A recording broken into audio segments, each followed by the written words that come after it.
Really, the roots of good internet policy began in the 1980s when administrations at that time at the FCC decided to create an unregulated oasis in the phone network. There are two stories about the Clinton administration's economic success, and one is we balanced the budget and lowered interest rates, and another one is this story that we're telling here.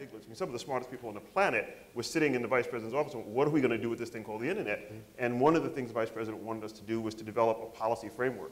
So within the first 6 months of my coming into the job, I was confirmed in June, and by September, we had a template, an agenda for action. Given the incredible innovation and pace of policy, because things were happening so fast in Silicon Valley in the industry that we couldn't have regulated these platforms if we wanted to. This thing was exploding on us rapidly. And you could visibly taste, feel, and see this evolution.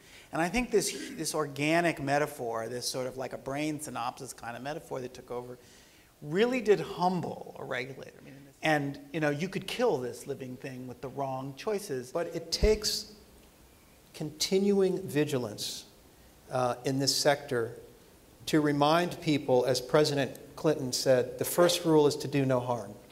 To have the humility to recognize that regulators often don't have the right answers and can create distortions in the market that cannot even be foreseen. I think it's hard not to remember that Americans love the sense of manifest destiny. This thing, at the time, this had recaptured that imagination.